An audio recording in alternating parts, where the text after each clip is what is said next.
जिन्होंने भी अपने हृदय में राम को बसा रखा है, वही स्थान हमारे हनुमंत लाल का है। जो श्री राम की भक्ति करते हैं, हनुमान जी स्वयं ही वहां पहुंच जाते हैं और भक्तों के सारे कष्ट हर कर उन्हें कलयुग के त्रास से बचा लेते हैं। हनुमान जी शंकर का ही अंश हैं। उन्हें रुद्र रूप कहा जाता है। जिस प्रकार भगवान शंकर के हृदय में सिर्फ और सिर्फ राम नाम ही गूंजता रहता है, उसी प्रकार हनुमान के हृदय में भी राम नाम का ही बसेरा है। यदि कोई राम नाम भजता है तो हनुमान जी स्वयं ही प्रसन्न हो जाते हैं। किंतु बहुत से लोग हनुमान जी को प्रसन्न करते हैं ताकि उनकी दया दृष्टि मिल सके, और इसके लिए वे लोग हनुमान जी की स्तुतियाँ गाते हैं और सुनते हैं। इन स्तुतियों में हनुमान चालीसा सर्वाधिक प्रसिद्ध है। लोग पाठ तो रोज ही करते हैं किंतु अर्थ नहीं जानते। तो आज मैं आपको हनुमान चालीसा का अर्थ बताती हूँ।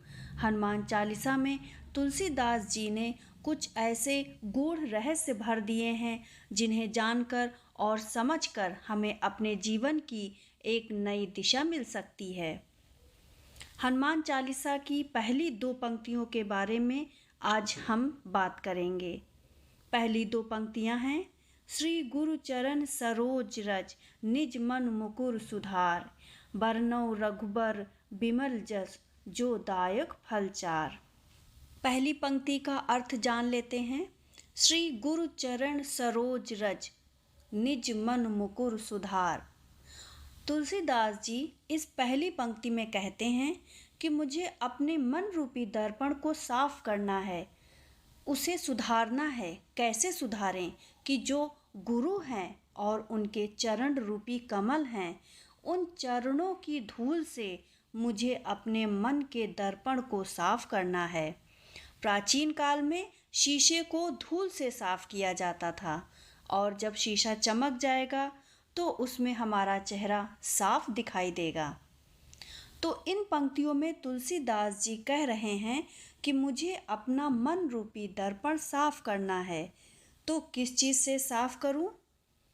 श्री गुरु चरण सरोज रज।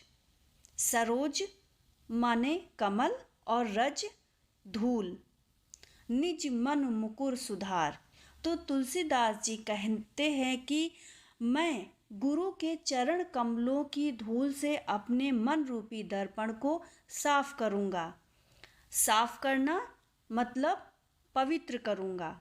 जब मन साफ होगा तभी मैं परमात्मा की छवि को देख पाऊँगा या उनके गुणों का वर्णन कर पाऊँगा, क्योंकि जब तक हमारे मन का शुद्धिकरण नहीं होगा तब तक हम परमात्मा के गुणों का वर्णन नहीं कर सकते हैं। अब आगे की पंक्ति, बरनौ रघुबर बिमल जस जो दायक फल चार।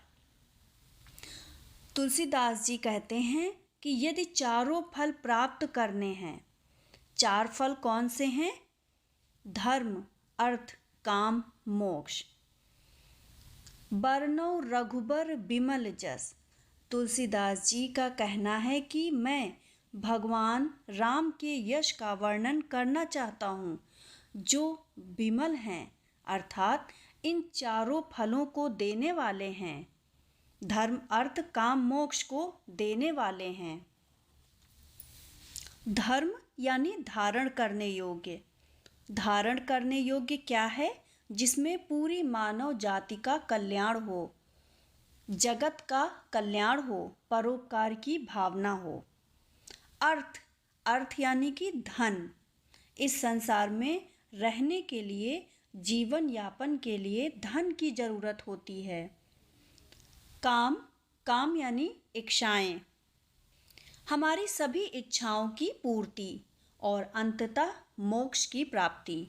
इस प्रकार इन पंक्तियों में तुलसीदास जी ने कितनी गहराई से रघुवर के गुणों का गान करने से पहले अपने मन को शुद्ध करने की बात कही है।